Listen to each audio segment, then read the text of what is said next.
brings us as to why we are here. A very warm good afternoon to one and all present here. I, Sakshi Tiwari, And I, Saksham Bakshi. welcome you all to this masterclass. We are feeling honored to have you all here for the Cineast International Film Festival 2019, organized in association with Deccan University, Australia. Delhi Metropolitan Education is a premier education institute affiliated to Guru Gobind Singh Indraprasth University and approved by the Bar Council of India.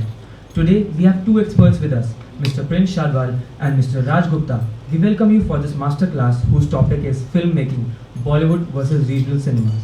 Along with this masterclass, we have a special screening of the film Dhaga. Mr. Prince Sadwal has 11 feature films to his credit, namely Pappu Can Dance Sala, Tanu Vets Manu, Dam Maru Dam, Chiller Party, Force, Vakrakunda Mahakaya, Rise of the Zombies, Kya Super Cool Hai Hum, Rush, Nautanki Sala, and D-Day as assistant director, assistant editor, and assistants in writing. Sir has been involved in the production of 13 documentaries and short films and 6 short fiction films as writer, director, producer, editor, and post-production supervisor. His documentary Sirf Aag Se Nahi, Struggle Beyond the Fire has been screened at Jivika 2007 Southeast Asian Livelihood Film Festival. Ahem, a 10-minute short film fiction by him has received acclaim at national and international festivals. Sir has been associated with the production of 2 pilots.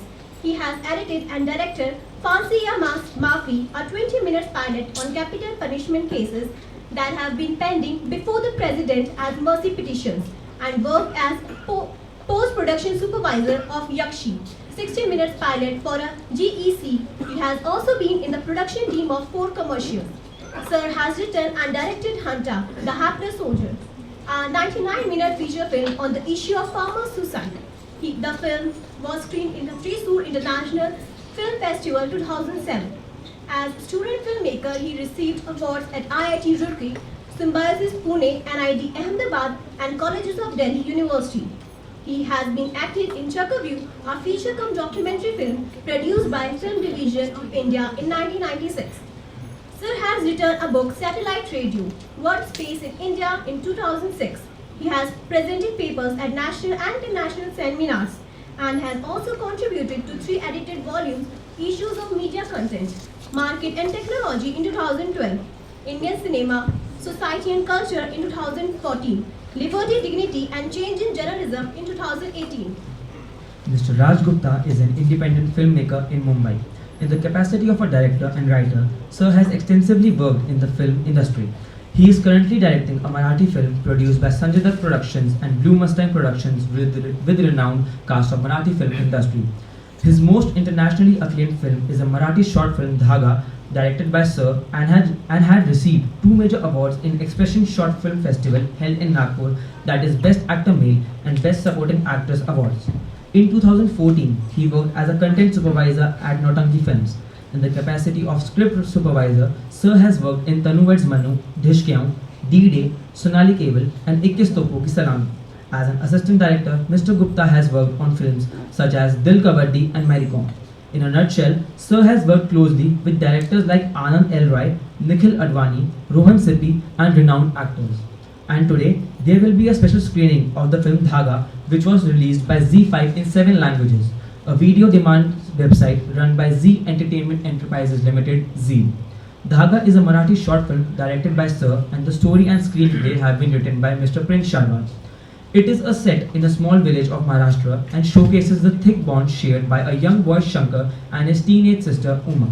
Dhaga starts as a slice of life story focusing on routines of children and equations in a typical family setup. The duration of this film is 20 minutes. Dhaga has won 2nd runner-up in Short Takes 7 Short Film Contest Mumbai, contesting with over 400 films. Film got official selection and screening in Indisches Film Festival, Stuttgart, Germany, 2017. Dhaga got screened at Cannes Film Festival 2017 under the section Short Film Corner.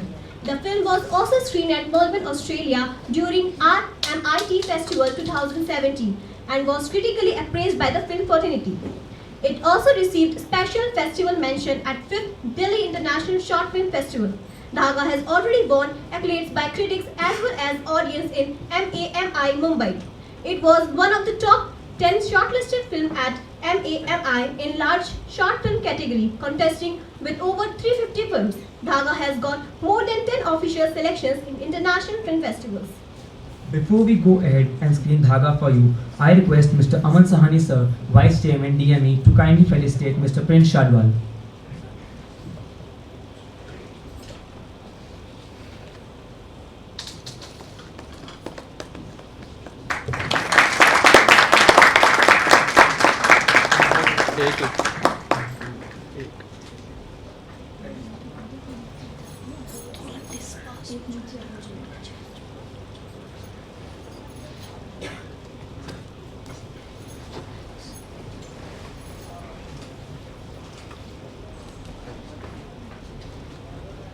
Thank you, sir. Now I request Dean DME Media School, Professor Dr. Amrit Saxena sir, to kindly felicitate Mr. Raj R. Gupta.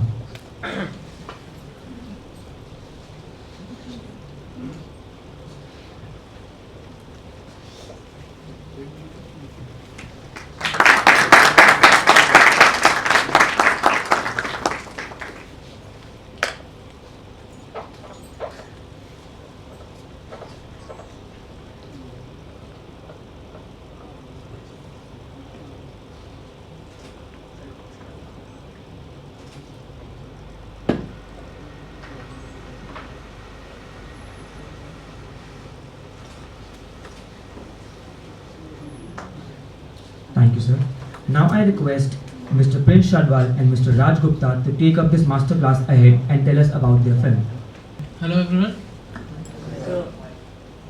तो जैसा कि हमारा topic है आज का Bollywood versus regional cinema, और हम लोगों ने जो शुरुआत करी आज के सेशन की वो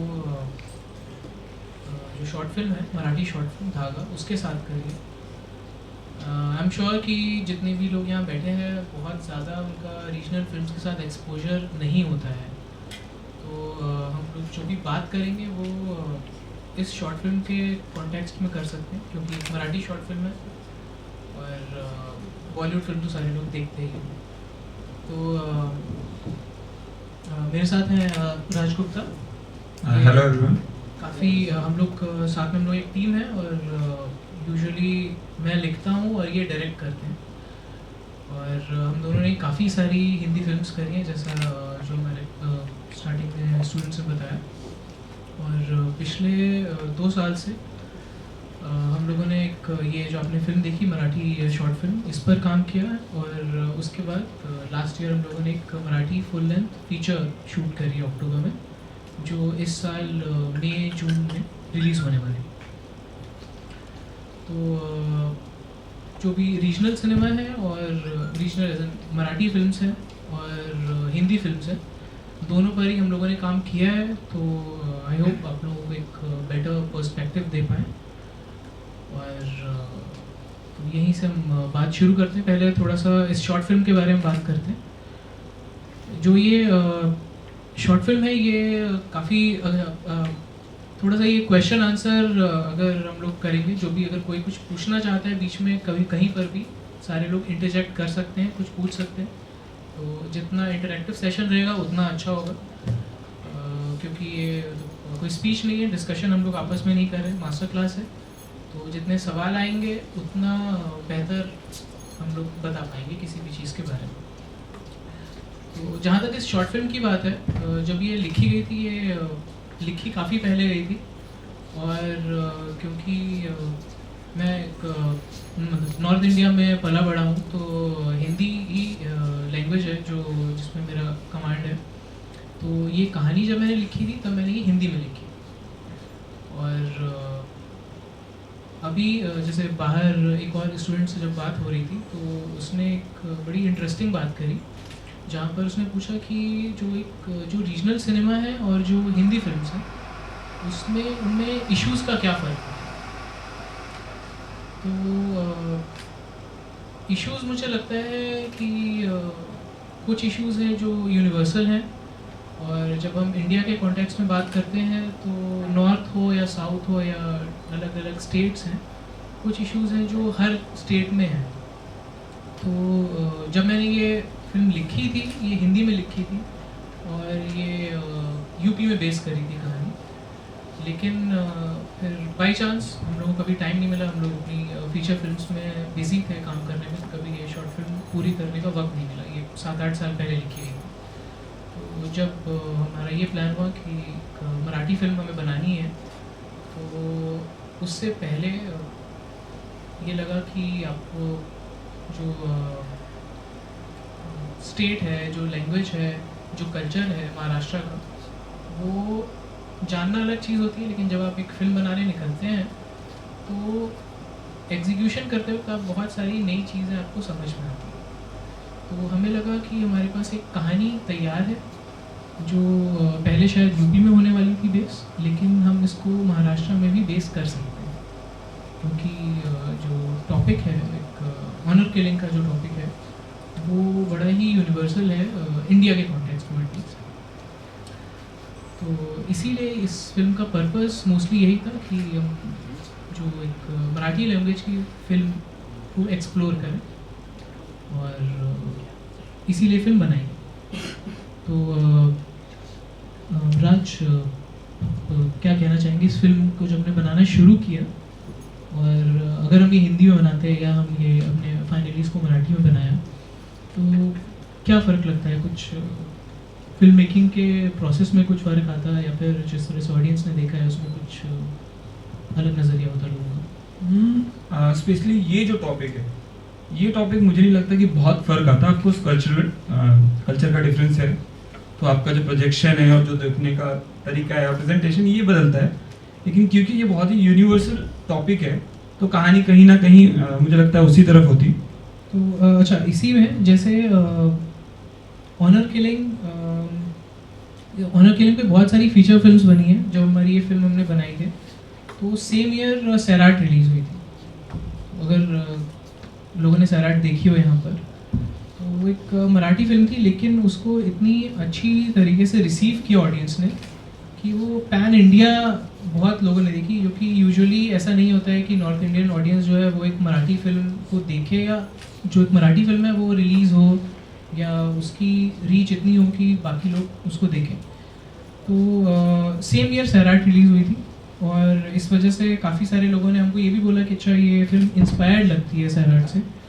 लेकिन क्योंकि कहानी पहले से लिखी हुई थी, तो हमको पता है कि अच्छा, ये सैराट वाला ही इशू हम लोग रेस कर रहे हैं, लेकिन अपने तरीके से।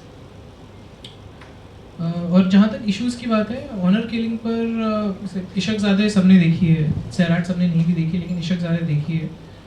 और तमिल में गौरवम एक फिल्म है, लास्ट ईयर रिलीज़ हुई थी। देन क़यामत से क़यामत तक सब लोगों ने देखी होगी। क़यामत से क़यामत तक जो है वो राजस्थान में सेट है, हिंदी फिल्म होके भी वो राजस्थान में सेट है, और इशकज़ादे यूपी में सेट है।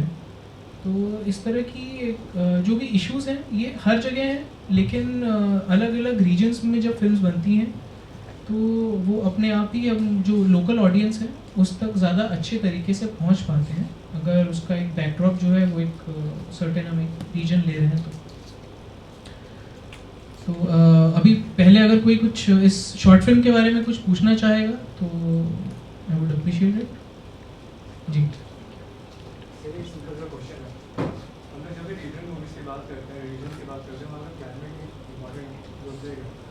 महाराष्ट्र में हम लोग अक्सर देखते हैं कि बारिश वाला मौसम थे।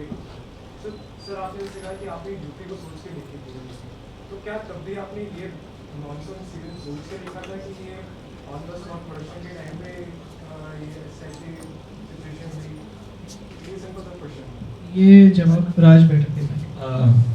ऐसा कुछ मौसम सोच के तो नहीं लिखा था, बट जब आप एक फिल्म प्रेजेंट करना चाहते हो और आप विजुअली कुछ दिखाना चाहते हो, तो आप सोचते हो कि अच्छा, क्या अच्छा दिखेगा, क्या नहीं दिखेगा।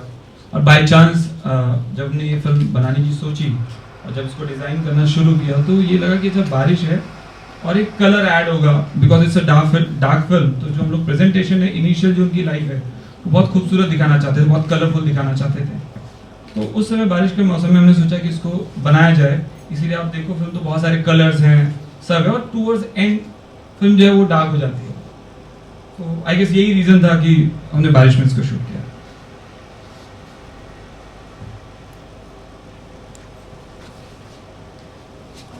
आई जस्ट वांटेड टू आस्क, जो रीजनल फिल्म्स हैं हैं, इनको मार्केटिंग स्ट्रैटेजी इनकी क्या रहती है, मतलब किस पॉइंट ऑफ व्यू और ऑडियंस के हिसाब से आप सोचते हैं, ऑडियंस के पॉइंट ऑफ व्यू से? सी जैसे हिंदी फिल्म का मार्केट होता है, तो क्योंकि पूरे इंडिया को दिखाना है और सबको सबको सेम पेज पे लाना है, तो उनका एक अलग प्लानिंग होता है। बट मराठी के लिए अभी तो कम से कम सब लोग वही जैसे बॉलीवुड करता है वैसे ही चीज़ें कर रहे हैं, लेकिन इसके पहले उतना एक्सपोजर नहीं था, बिकॉज लिमिटेड ऑडियंस है, तो आप जो पैसा खर्चा करते हो बहुत ज़्यादा होता है मार्केटिंग पे। तो फॉर एग्जाम्पल 2 करोड़ की फिल्म है तो 1 करोड़ आपका मार्केटिंग कॉस्ट होता है। आज की डेट में तो इतना मिल रहा है, पहले ऐसा नहीं था, पहले 1 करोड़ की फिल्म और 20 लाख 30 लाख तो रीच जो है वो क्योंकि लिमिटेड है तो आप पैसा ज़्यादा नहीं खर्चा कर सकते, क्योंकि रिकवरी नहीं है, इवेंचुअली पैसे के बारे में बिजनेस है। बट अभी आज के सिनेरियो में तो बहुत अच्छा हो रहा है, और क्योंकि हिंदी बड़ी फिल्म है, उसका बजट है, उससे बहुत ज़्यादा पैसे आएंगे तो आप ज़्यादा खर्चा कर सकते हो, और रीजनल में ऐसा नहीं है, तो थोड़ा सा लिमिटेशंस ऑफ कोर्स ये है।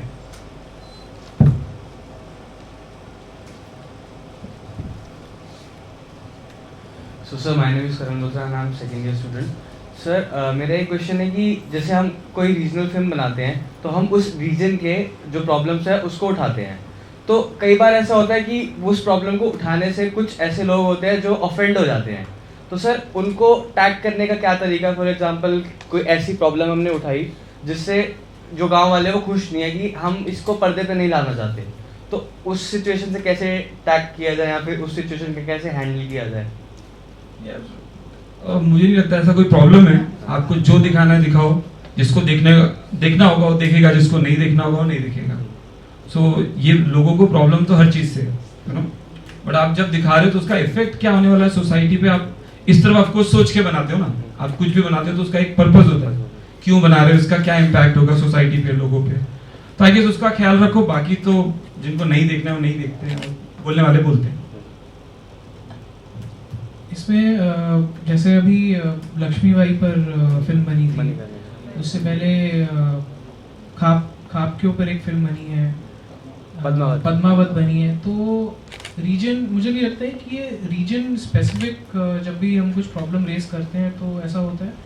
मुझे लगता है कि जनरली जो थोड़ा सा इंटॉलरेंस है वो बढ़ गया है, तो इसीलिए आप कुछ भी फिल्म बनाते हैं तो किसी न किसी को इशू हो सकता है, जो कि उनको रेस करने का पूरा उनके राइट में है कि रेस करना चाहिए इश्यूज। लेकिन देन अगेन फिल्म मेकिंग जो है वो एक बहुत ही पर्सनलाइज्ड ओपिनियन हम देते हैं किसी भी टॉपिक के ऊपर। तो इवन जो हिस्ट्री है, जब भी अलग अलग हिस्टोरियंस के अलग अलग पॉइंट ऑफ व्यूज़ रहे हैं, तो कोई भी एक फिल्म मेकर सारे ही जितने हिस्टोरियंस हैं सबको रेफ़र करके एक फिल्म नहीं बना सकता है। तो और अगर कोई इशू है तो उसमें भी उसको कोई एक पॉइंट ऑफ व्यू लेना ही पड़ेगा। जितने अच्छे फिल्म मेकर होते हैं वो कोशिश ये करते हैं कि कम से कम कंट्रोवर्सी हो और कितना अच्छे तरीके से, कितना ऑब्जेक्टिव होके कोई भी इशू रेस किया जाए। तो कोशिश तो सबकी यही रहती है, लेकिन जो कंट्रोवर्सी है उस पर आपका कंट्रोल नहीं है। तो अगर आप ये सोच के बनाएंगे कि अच्छा कंट्रोवर्सी ना हो और हम कुछ बनाएं, तो जैसे इवन ये मणिकर्णिका में भी उन्होंने कोशिश ये करी कि कम से कम कंट्रोवर्सी हो, लेकिन जैसे ही आप ये कोशिश करेंगे तो आपकी जो फिल्म है वो बहुत ज़्यादा I think text book type हो जाएगी, जहाँ पर आप कोई पॉइंट ऑफ व्यू ही नहीं दे सकते, आप सिर्फ फैक्ट्स दे रहे हैं। तो कौन क्या फील करता है किस चीज़ के बारे में, आपको वो सब अवॉइड करना पड़ेगा। तो ये करते ही आपकी जो फिल्म मेकिंग है वो फिर आप इससे बेटर है आप डॉक्यूमेंट्री बनाएं, डॉक्यूड्रामा बना लें। तो जब आप फिल्म बना रहे हैं तो आपको एक कोई ना कोई पॉइंट ऑफ व्यू होना ही पड़ेगा। Thank you sir. हमारे के पास की जैसे आपने कहा कि कंट्रोवर्सी होती है उसको अवॉइड करने की कोशिश की जाती है, बट वी बिलीव कि कुछ केसेस में या कुछ फिल्म मेकर्स के साथ ऐसा होता है कि वो कंट्रोवर्सी जानबूझ के क्रिएट करते हैं ताकि की फिल्म को प्रमोशन मिले। दैट वो होता है, मतलब दैट्स द ट्रूथ।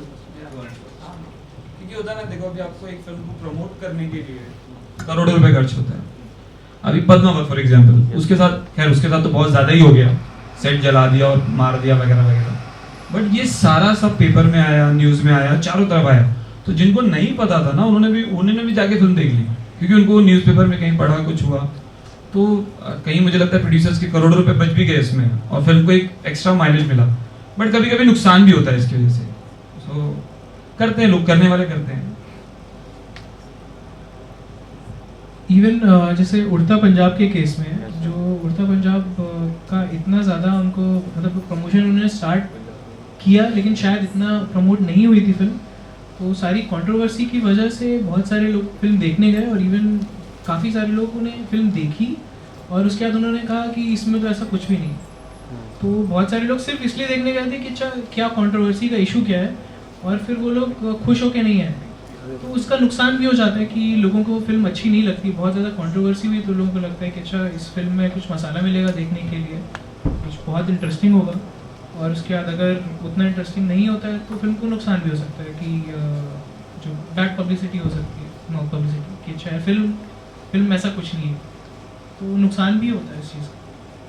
सर मेरा सवाल है कि जिस तरह से आजकल सोशल मीडिया काफ़ी ज़्यादा एक्टिव होता है और इंटरनेट यूजर्स बढ़ चुके हैं इंडिया में, तो मतलब ऑनलाइन प्लेटफॉर्म्स भी काफ़ी आ चुका है, तो क्या मतलब रीजनल प्लेटफॉर्म्स के मतलब क्रिएटर्स हैं उनके लिए ये अपॉर्चुनिटी है कि ऑडियंस और ज़्यादा दिखा से मतलब बढ़ सकती है इससे, या फिर सेम रहेगा क्योंकि लैंग्वेज बैरियर है, मतलब लैंग्वेज पर्टिकुलर इतनी ऑडियंस है, हालांकि बंगाली एक शायद से पर्टिकुलर निकाला है इन्होंने, आई गेस हॉटस्टार के अंदर आता होइचोई सभी सब WhatsApp पे ऑफ कोर्स या तो मतलब वो निकाला, तो मेरे को लगा कि इन्हें लग रहा हो मतलब वहाँ उनको लग रहा हो कि ये रीच बढ़ सकता है। आपका क्या पॉइंट ऑफ व्यू है?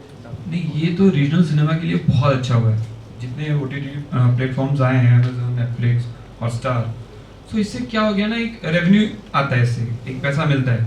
फॉर एग्जांपल आपने 2-3 करोड़ की एक फिल्म बनाई तो आपको 1 से 1.5 करोड़ रुपए इससे आता है, जो कि रीजनल फिल्म के लिए बहुत बड़ा मतलब 50% है कहीं ना कहीं। तो इससे और फिर अब लोगों को दिखता है क्योंकि जो पैसा इन्वेस्ट करेगा 2 करोड़ 3 करोड़ तो उसको रिकवरी तो चाहिए ना, तो ऐसा मजा शौक में फिल्म नहीं बना रहे, बिजनेस।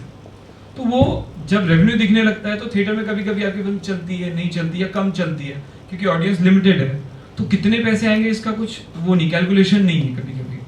तो इसके आने से और सैटेलाइट टीवी राइट्स और म्यूजिक बिकता नहीं है रीजनल में, तो ओवरऑल मुझे लगता है कि एटलीस्ट 50-60% रिकवरी है। अगर आपकी फिल्म ठीक है तो आपको इतने पैसे वापस आ जाएंगे, और ये बहुत अच्छा हुआ है आज के डेट में। इसीलिए शायद जो नंबर ऑफ फिल्म्स बन रही हैं रीजनल में वो 5-7 साल पहले जितनी बनती थी और जो डबल हो गया सर, तो ये बहुत अच्छा है।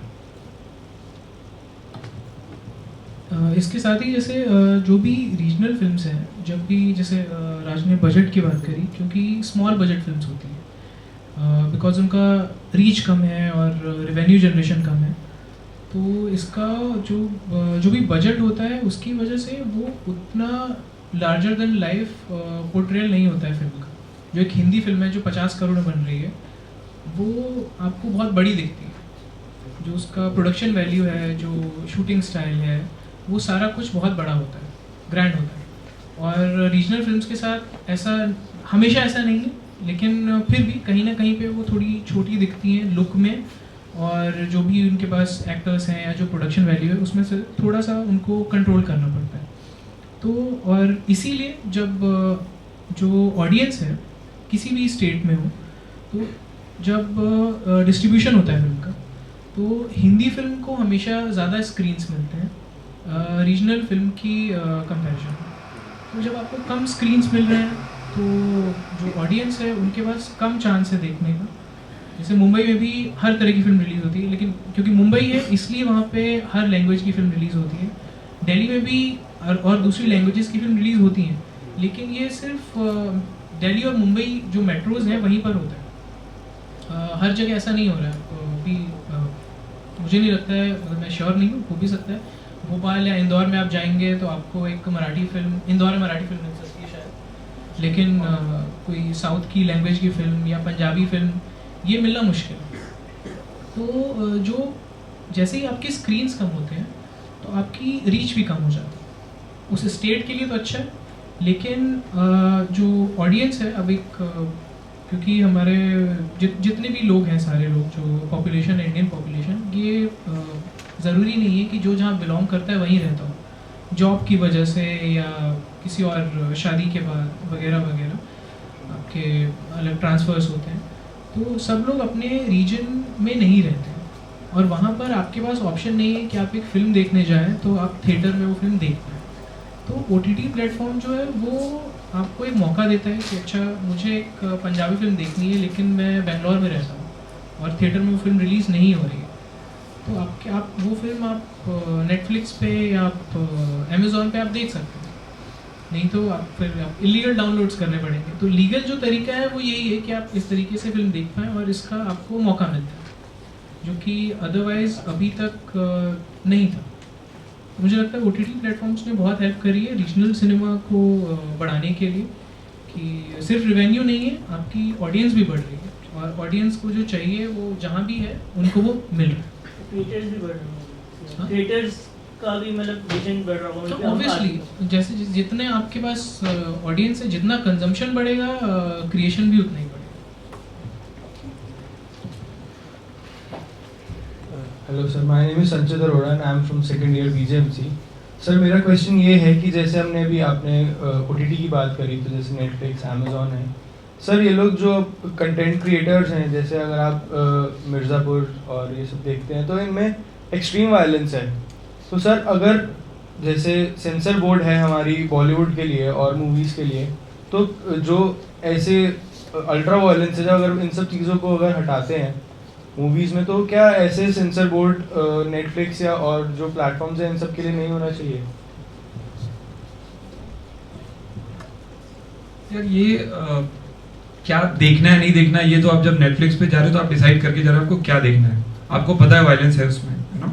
सर फर्स्ट टाइम देखने वाले को तो नहीं पता होगा। नहीं, आप ट्रेलर देखते हो ना, आजकल जो ट्रेलर सब मार्केटिंग होता है, ठीक है चलिए, जिस लेवल नहीं का पता वायलेंस है, फॉर एग्जांपल नहीं पता है, आपने देखना शुरू किया, आपको पता चलेगा, आप बंद कर दोगे, वो हिट नहीं होगा, यू नो। अब सेंसरशिप जो है ना, ये खैर अभी आने वाला है, ये प्रोसेस में है कि जो भी यू नो OTT प्लेटफॉर्म पे जो भी अवेलेबल है उसको भी ये सेंसर करने वाले हैं। लेकिन इससे बहुत फर्क पड़ता नहीं है, मतलब मुझे लगता है कि नहीं करेंगे तो बेटर है, बिकॉज आज का जब भी आप यंग हो, आपको पता है क्या है, अब कोई गांव का आदमी नेटफ्लिक्स पे जाके पिक्चर देखना उसके लिए मुश्किल है ना, 500 रुपये नहीं खर्चा करेगा ना, सब्सक्राइब नहीं करेगा। ये सारा जो कल्चर है वो शहरों में है, तो ये लोग जो देख रहे हैं इनको पता है कि वो क्या देख रहे हैं, इनको क्यों देखना है ये, तो ये ठीक है। और इनफैक्ट कहीं ना कहीं तो आज़ादी होनी चाहिए कुछ बोलने की। अभी आपने बहुत सारा देखो ना फिल्मों में कितना होता है, उड़ता पंजाब, तो उस पर कितना बवाल हुआ, जबकि फिल्म में ऐसा कुछ नहीं था।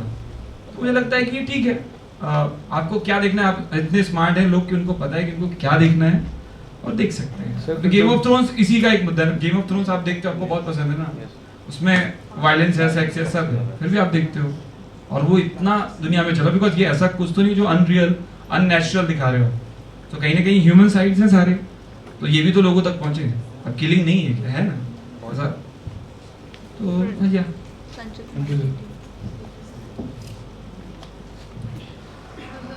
What were the technical problems you faced while directing this film? Yes. कोई भी फिल्म बनाओ आप, छोटी या बड़ी, चाहे 2000 की बनाओ या 2 करोड़ या 200 करोड़, प्रॉब्लम्स उतनी होती हैं, प्रॉब्लम्स कभी खत्म नहीं होती। तो ये फिल्म जो हमने बनाई, तो इसको बनाने का मतलब, क्योंकि आप सारे लोग यहाँ पे कहीं ना कहीं फिल्म मेकर बनना चाहते हो और इसी इंडस्ट्री में जाना चाहते हो, तो जब हमने ये फिल्म बनाने की सोची तो मुझे ऑलरेडी 8-10 साल हो गए थे काम करते हुए, 10-12 फिल्में कर ली, तो सबको जानते हो, आपको पता है फिल्में कैसी बनती हैं, प्रोसेस का आइडिया है। और ये सोचा गया कि अच्छा चलो अब फीचर फिल्म बनाएंगे। तो मैंने अपनी जो मराठी फिल्म खत्म की, जो संजय दत्त ने प्रोड्यूस की है, तो उसकी पिचिंग शुरू की, we started meeting people, producers. तो लोगों ने बोला कि अच्छा ठीक है, आप यार अच्छी है, कहानी तो बहुत अच्छी है, लेकिन आप पहली बार बना रहे हो, तो आपने इसके पहले क्या बनाया है? मैंने बोला कि इतना काम किया मैंने। तो लोगों ने बोला लेकिन आपने तो अपना खुद का क्या बनाया है? तो ये प्रॉब्लम, बिकॉज जब कोई आपको 2 करोड़ 4 करोड़ 20 लाख कुछ भी एक एक्स अमाउंट देगा, तो वो एक्सपेक्ट करेगा कि आपसे 50 सवाल पूछे, श्योर हो जाए कि उसका पैसा गलत हाथों में नहीं है, उसका कुछ अच्छा ही होगा। तो हम लोग ये प्रॉब्लम फेस कर रहे थे, और मीनवाइल ये हम लोग डिसाइड कर चुके थे कि हम लोगों को अब असिस्ट नहीं करना है, हमको अपना कुछ काम शुरू करना है।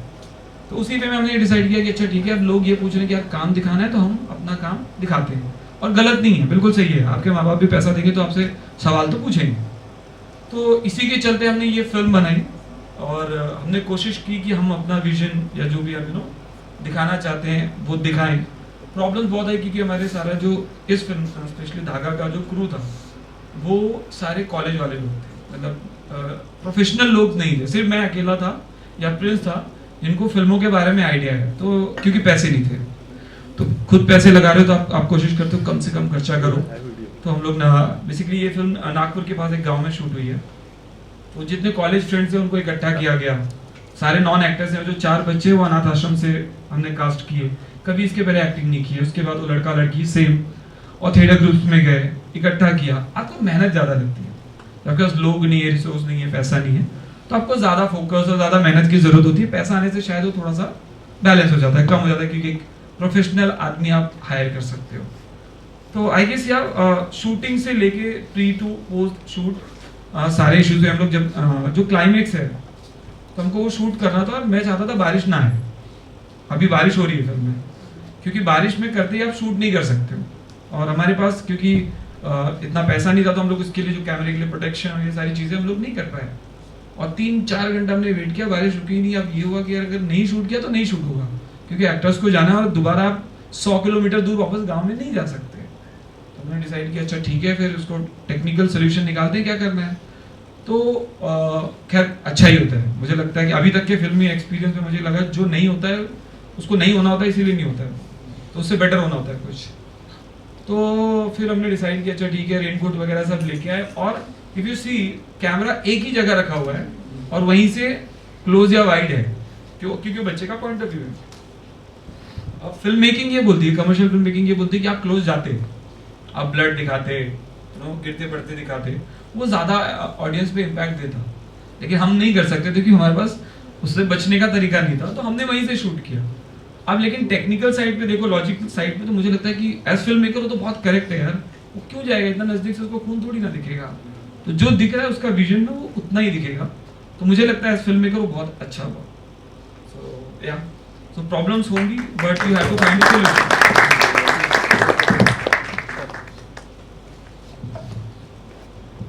Good afternoon, sir. My name is Daksh Mudra and I'm a student second year BGMC. I have a question that there are lots of scripts, like hundreds of scripts that have a good story in them. But sometimes there are budding filmmakers who are not able to fund their films.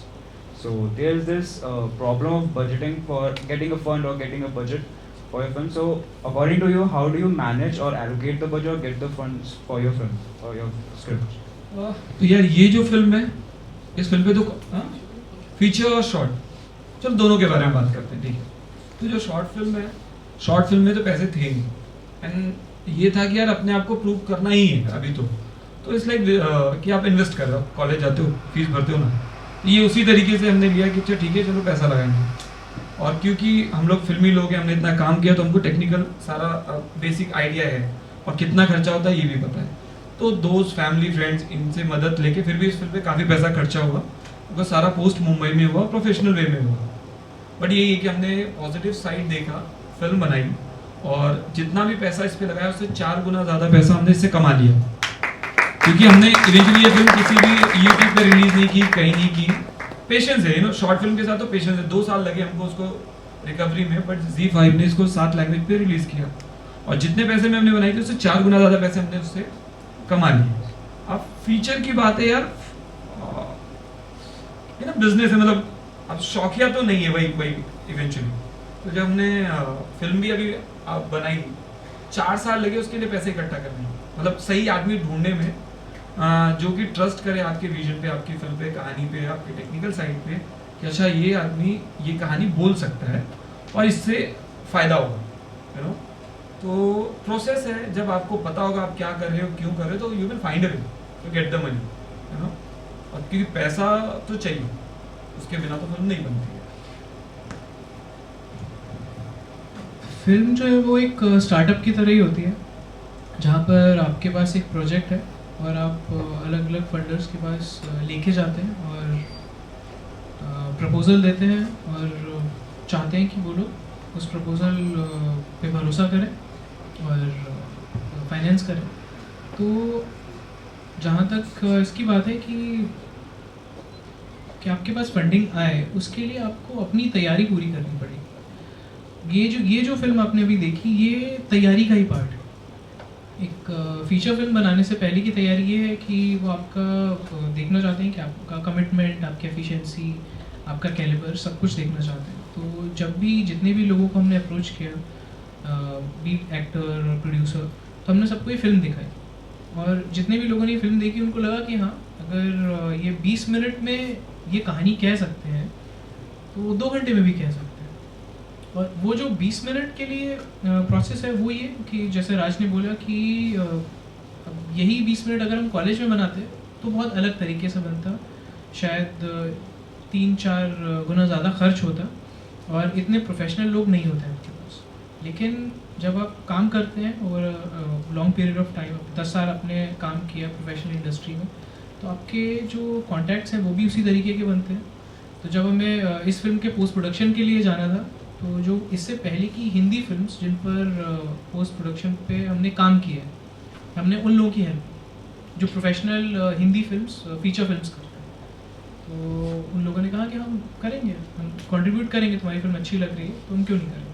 उन्होंने contribute किया, जो sound designers हैं, जो VFX, जो ये बाकी post का जितना काम है, बैकग्राउंड म्यूज़िक है, जो सिंगर हैं, ये सारे प्रोफेशनल लोग, तो ये सारे लोग आके जुड़े।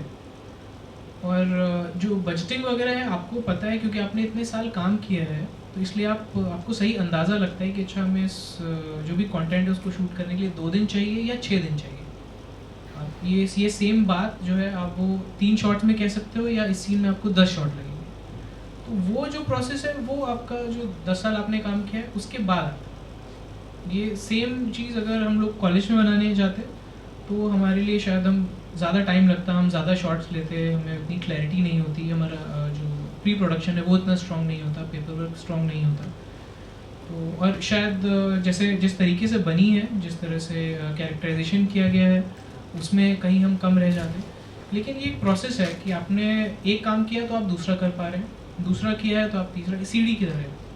तो अब आप एक मराठी फिल्म आपने करी है जहाँ पर जिसका बजट 3 करोड़ 4 करोड़ रुपए है, तो जब और लोग फिल्म देखते हैं और उनको फिल्म अच्छी लगती है, समझ में आती है, तो वो नेक्स्ट टाइम जो दूसरे प्रोड्यूसर्स हैं वो इस फिल्म के बेसिस पे आपको 25 करोड़ 30 करोड़ देने के लिए तैयार है। जैसे जो 4 करोड़ के साथ कर सकते हैं, हम इनके साथ चांस ले सकते हैं कि 4 करोड़ में इतना अच्छा काम किया तो 25 करोड़ भी अच्छा काम करें। तो आपको एक एक लेवल जाना पड़ेगा उसके लिए। आप सीधे एक्सपेक्ट करते हैं कि एक हॉलीवुड फिल्म की स्क्रिप्ट आप प्रपोजल दें और 50 करोड़ प्रोड्यूसर आपको दे दे क्योंकि आपके अंदर टैलेंट है, तो वो नहीं होने वाला है। क्योंकि मतलब वो कैसे, आपके सिर्फ पैशन को देख के कोई भी 50 करोड़ रुपए नहीं देगा। तो ये एक प्रोसेस है, आपको स्टेप बाय स्टेप जाना पड़ेगा और उसमें टाइम लगेगा। तो सबसे इम्पोर्टेंट तो ये है कि पेशेंस लूज़ नहीं करना है और कंसिस्टेंटली उसकी तरफ काम करते रहना।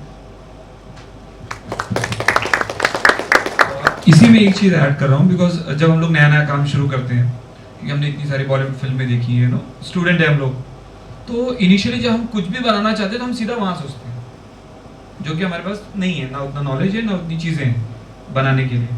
तो इसीलिए जब आप बनाना शुरू करते हो तो एक तो ये सोचो कि भाई मैं बना पाऊंगा या नहीं रियलिटी में, कि ये जो मैं सोच रहा हूँ इतना बड़ा, कि ये टेक्निकली पॉसिबल है मेरे लिए कर पाना या नहीं। और जब आप सोच लो तो हर चीज़ का सोल्यूशन, ऐसा कुछ नहीं है, क्योंकि टेक्निकल चीज़ है ना। आप अगर आपको प्रोसेस का आइडिया होगा तो आप कहीं ना कहीं स्किप करके आप नेक्स्ट लेवल पे पहुंच ही जाओगे। तो जब इनिशियल लेवल पे आप फिल्म प्लान करें तो मुझे लगता है कि तैयारी पूरी करें। तैयारी पूरी करोगे तो आपको जो भी चाहिए वो कहीं ना कहीं से आप, और सोल्यूशन तो हर चीज़ का है। मतलब हमने अभी जब ये इस फिल्म के बाद, क्योंकि ये फिल्म बहुत भगदड़ में बनाई हमने, धागा, और सब खुद के पैसे और खुद ही सारी, मैंने मतलब चाय पिलाने वाला भी मैं ही था और डायरेक्टर शॉट लेने वाला भी मैं ही था। तो ये था, एक्टर्स ने खाना खाया नहीं खाया ये मुझे ही ध्यान देना है। सो बट अभी जब हमने 2.5 करोड़ की फिल्म बनाई, जो फीचर फिल्म है, तो हमको लगा अच्छा चलो अभी तो बड़ा DOP है, सारे प्रोफेशनल लोग हैं, अब तो प्रॉब्लम नहीं है, मतलब यार बढ़िया मजा आएगा काम करने में। क्योंकि मैंने सारी हिंदी फिल्में की थी, एक ही मराठी फिल्म मैंने इस मराठी फिल्म के पहले की थी, माधुरी दीक्षित की जो फर्स्ट मराठी फिल्म है, तो उसमें मैं एसोसिएट डायरेक्टर था। तो क्योंकि माधुरी दीक्षित थी, फिर भी उसका भी प्रोसेस सही गया, बट ना हमको उतना बजट था, ना हमारे पास उतना टाइम था। हमने 25 दिन में फिल्म बनाई, सारे प्रॉब्लम्स है, मतलब कि अरे यार ये सीन तो रह जाएगा आज, नहीं ये सीन तो करना है, बिकॉज कल नहीं कर सकते, तो ठीक है क्या नहीं करेंगे तो क्या करेंगे। तो ये आपको हर मिनट 100 डिसीजन लेने एज डायरेक्टर, एज टीम। तो मुझे लगता है कि वो आप एक्सपीरियंस जैसे जैसे धीरे धीरे आगे बढ़ेगा आप केपेबल हो जाओगे वैसे डिसीजन लेने में जो फिल्म के बेहतर के लिए। और होता है कि कुछ होता है कुछ नहीं होता है, तो it's part of the process. अगर 2 बार खराब करोगे तो तीसरी बार 200% अच्छा करोगे अगर आप उससे सीखे हो तो या सर यहाँ से ग्रेजुएट होने के बाद we aspire to be a film maker. तो इंडस्ट्री में जाने के लिए ऐसी कौन से ट्रेड्स हैं या ऐसी कौन से स्किल्स हैं जो हमें चाहिए होंगे जो हम यहीं से लेके जाएं ताकि हमें इंडस्ट्री में जाने के लिए आगे प्रॉब्लम ना हो? अच्छा सवाल है, बिकॉज इसी की सबसे ज़्यादा ज़रूरत है क्योंकि अभी आप साल 2 साल में आप इंडस्ट्री में जाओगे। सो बेसिकली फिल्म इंडस्ट्री का सबसे बड़ा प्रॉब्लम ये कि कोई ऐसा राइट रास्ता नहीं कि अच्छा मैं ऐसे जाऊँगा तो ऐसे हो जाएगा, 5 साल डॉक्टरी करूँगा, MBBS करूँगा, प्रैक्टिस करूँगा, मैं डॉक्टर हूँ, ये ऐसा है ही नहीं। तो एक चीज़ जो अभी आप एज स्टूडेंट कर सकते हो, जितनी ज़्यादा शॉर्ट फिल्में अगर आपको जिस साइड पे भी इंटरेस्ट है, राइटिंग, डायरेक्शन, आप जितना ज़्यादा करोगे उतना आपको विजन आपका क्लियर होगा, आपको आइडिया होगा। जितनी ज़्यादा फिल्में देखोगे उतना बेहतर होगा क्योंकि इवेंचुअली आप वही काम करने वाले हो। तो आप जब इंडस्ट्री में जाए तो आपको बेसिक गूगल आज क्योंकि गूगल अवेलेबल है, सारे सॉफ्टवेयर्स हैं, सारा प्रोफेशनल काम होता है। तो लाइक स्केड्यूलिंग है और सारे जो ब्रेकडाउन्स होते हैं फिल्म मेकिंग से रिलेटेड, ये सारे बेसिक्स जो हैं ये आप यहाँ से सीख के जाओ। तो कल आप वहाँ जाओगे तो क्योंकि वो आपको काम सिखा रहे हैं, कोई आपको काम सिखाने के लिए पैसा नहीं देगा। और क्योंकि मैंने जब शुरू किया 10-11 साल पहले, तब तो ये सब उतना नहीं था, इंटरनेट पे उतना एक्टिव नहीं था। तो हम लोग को तो पता नहीं था किस ऑफिस में जाना है, किससे काम मांगना है।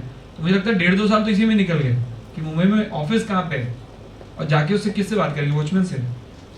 तो वो सारी प्रोसेस से बचना है अगर आपको, तो आप जितनी भी बेसिक है वो सब अवेलेबल है इंटरनेट पे, आप देख लो। आप जब अपनी शॉर्ट फिल्म बनाओ या कोई प्रोजेक्ट करो उसमें उसको सारा अप्लाई करो, करके देखो सही जा रहा है गलत जा रहा है, वो आपको प्रोसेस का आइडिया होगा तो आपको काम मिलना आसान होगा। मुश्किल अभी भी है लेकिन आप एटलीस्ट एक स्टेप ऊपर होगे कि आपको सब कुछ पता है। राइटिंग के लिए आप क्या यूज़ कर रहे हो, फाइनल ड्राफ्ट कर रहे हो, फेडिंग कर रहे हो, सेल टेक्स्ट कर रहे हो, तो ये सारे हैं फॉर्मेट्स हैं।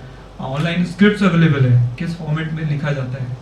तो आप जो भी काम करो मतलब कोशिश करो उसको कैसे प्रोफेशनली आप, क्योंकि स्टूडेंट होते हैं तो आपके अपने इश्यूज हैं, घर में प्रॉब्लम्स हैं, तो आप अरे हाँ ठीक है यार कल नहीं आज परसों कर लेंगे ना, क्या फर्क पड़ेगा, करना तो कैमरा अपना इधर है, आपने पैसे नहीं खर्चा करने हैं।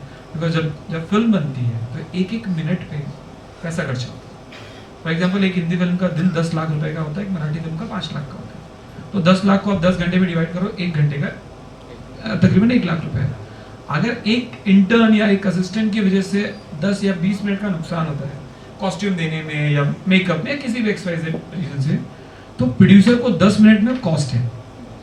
तो कोई भी लापरवाह आदमी या जिसको नहीं पता है वो अवॉइड करते हैं। तो अगर आपको पता होगा, आप कमिटेड होगे, आप प्रोसेस से गए होगे, तो मुझे लगता है बेहतर काम करोगे, इसलिए आप लोग आपको एंटरटेन करेंगे। दूसरा भी अब रियलिटी में काम कैसे मिलता है, तो कंटेंट, ये आजकल फेसबुक पे हैं लोग, ग्रुप्स हैं बहुत सारे मीडिया से रिलेटेड जहाँ पे लोग पोस्ट करते हैं, किसी यशराज या किसी को भी चाहिए एडी तो लोग बाकायदा पोस्ट करते हैं, फिर लोग वहाँ पे अपना मेल भेजते हैं और जैसे जो प्रोसेस है। बट सबसे मेजर में काम मिलने का तरीका है कॉन्टेक्ट। जब भी आप जाओ आप सारे प्रोडक्शन हाउसेस से बात करो, लोगों से बात करो, दोस्ती करो, और जितना काम पता होगा उतना जल्दी काम मिलेगा। लेकिन इनिशियल प्रोसेस तो वो है ही कि आपको लोगों से मिलना पड़ेगा। हम लोग थोड़ा सा टॉपिक पे रहते हैं, हल्का भटक रहे हैं थोड़ा, तो कोई और कुछ पूछना चाहेगा रीजनल सिनेमा?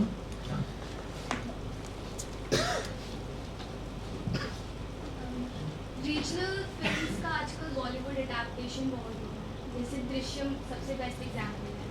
तो वो जो एग्जीक्यूशन है, दृश्यम केरला बेस्ड एक थी, पर उसको पूरे इंडिया के कोई भी रीजन से कोई भी कनेक्ट करे, वो एग्जीक्यूशन कैसे करे, बॉलीवुड फिल्म कैसे करती है, कनेक्शन कैसे करती है, क्योंकि वो बेस्ड केरला में पर देखिए ये जो है ये बहुत डायरेक्टर स्पेसिफिक है, क्योंकि जब हम दृश्यम की बात करते हैं तो निशिकांत कामत ने बनाई थी दृश्यम हिंदी में, और वो almost shot bye shot same है जो मलयालम फिल्म। ठीक उसी तरीके से जब काका का देखिए, किसी ने नाम सुना, देखिए सूर्य है उसमें, और उसकी जो हिंदी में बना है वो फोर्स बनी है, और वो दोनों फिल्में बिल्कुल अलग है, बिल्कुल मतलब टोटली एक भी शॉट उनमें कॉमन नहीं होगा। आई थिंक एक सीक्वेंस है जो सेम है लेकिन बिल्कुल डिफरेंट फिल्म है अदरवाइज, और वो भी निशिकांत कामत नहीं बनेगी। तो इंटरेस्टिंग बात ये है कि एक ही डायरेक्टर ने दोनों फिल्में बनाई हैं और दोनों अडेप्ट की हैं, लेकिन जो हिंदी में बनी है वो एक उसने सेम स्टाइल रखा है, एक बिल्कुल अलग रखा है। तो ये ज़रूरी नहीं होता है, ये डिपेंड करता है, ये प्रोड्यूसर के ऊपर भी डिपेंड करता है कि अच्छा उसको किस तरीके से चाहिए। वो चाहता है कि उसको लगा कि जैसे दृश्यम है वो इतनी अच्छी बनी है कि उसने डायरेक्टर को एक लेकर आया ऑन बोर्ड और कहा कि यार ये जैसी बनी बिल्कुल ऐसी बना दो, मुझे रिस्क नहीं चाहिए, मैं हिंदी में बना रहा हूँ और ये बहुत मलयालम में बहुत अच्छी चली है, इसने बहुत पैसे कमाए हैं, तो मैं चाहता हूँ कि हिंदी में भी पैसे कमाए, तो इसके साथ कुछ रिस्क मत।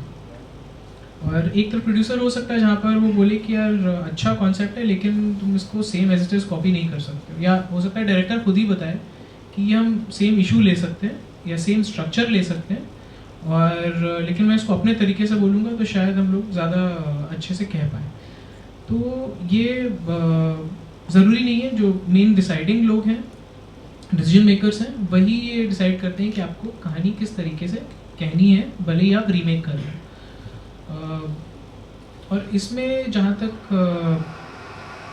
इश्यूज़ की या कहने की बात है, तो जितनी भी पहले के टाइम पे हम लोग कोशिश ये करते थे कि चीज़ें यूनिवर्सल, मतलब हर आदमी को वो बात समझ में आए जो मैं कहना चाहता हूँ।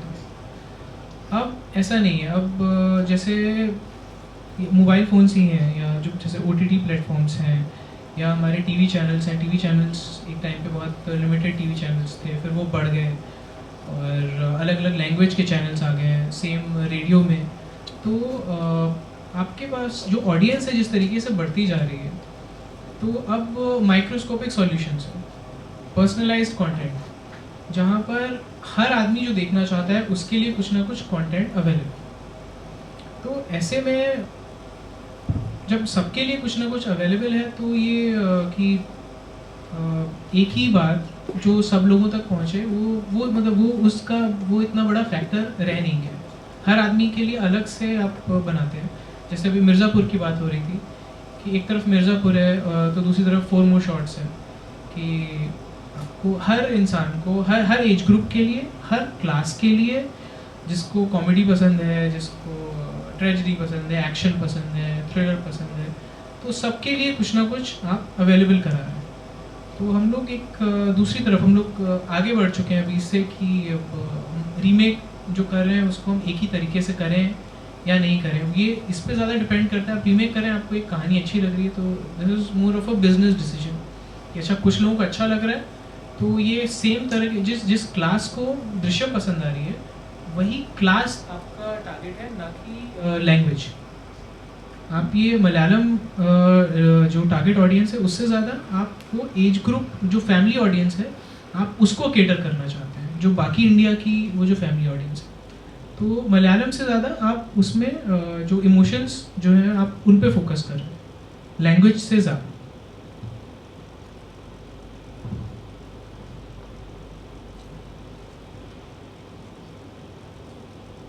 Yes.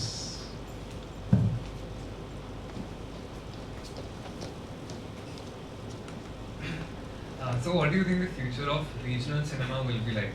And also, do you think that OTT platforms will take over big screen cinema? Will OTT take over big screen cinema at any point in time in future? आप सारे लोग मास कॉम के स्टूडेंट हैं, तो मुझे लगता है सबने, अच्छा मिक्स स्टूडेंट है ना, first year, second year, third year, तो खैर ये तो बेसिक है, जहाँ पर हम लोगों को न्यूज़पेपर, रेडियो, टीवी और फिल्म्स सबका जो भी स्ट्रेंथ है और वीकनेस है जहाँ समझाया जाता है।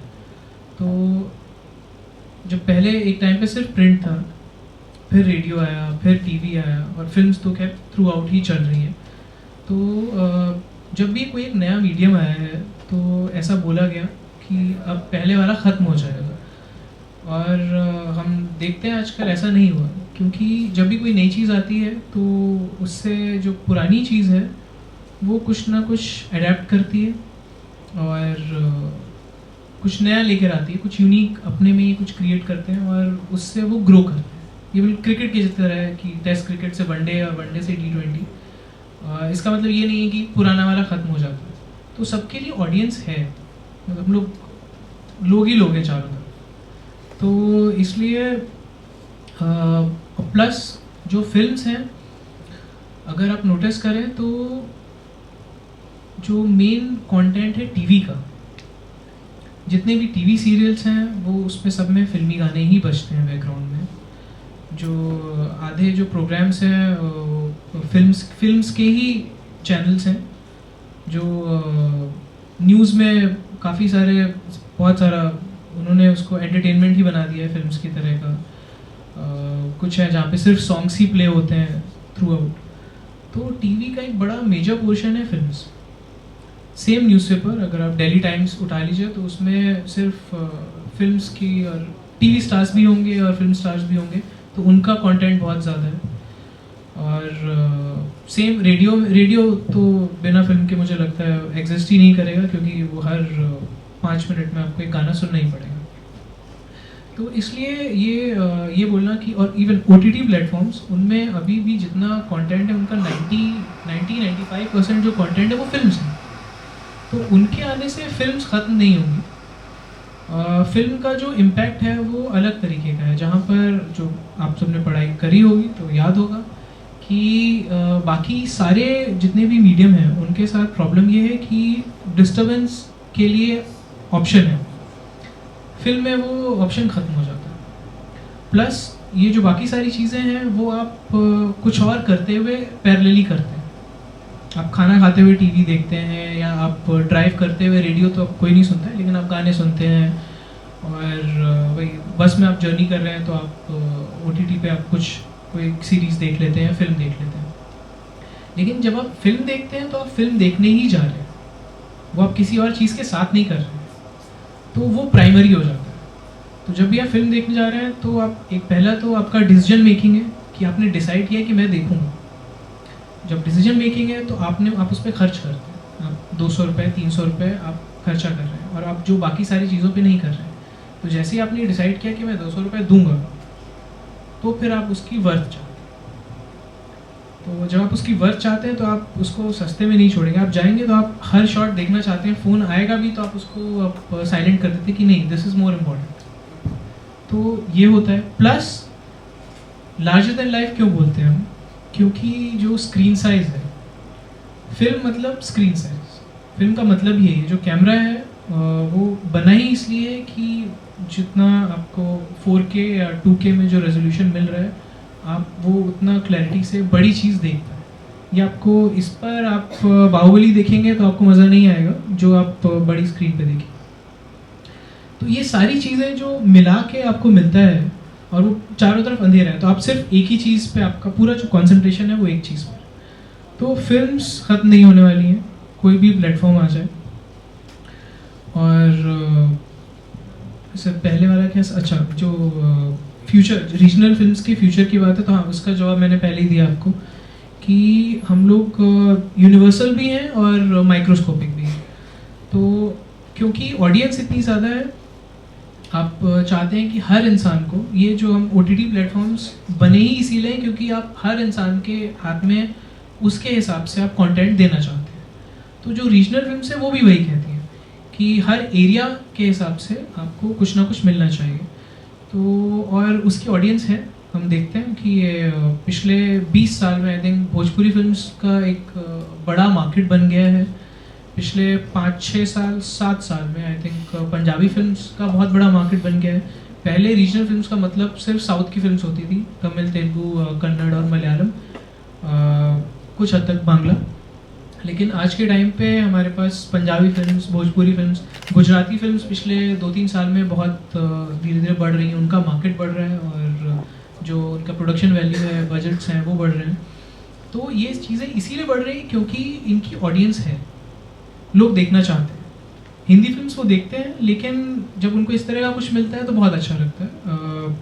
पंजाबी फिल्म का जैसे मैं बताऊं आपको, नेक्स्ट ईयर आई थिंक 150 के करीब फिल्म्स रिलीज़ होने वाली है।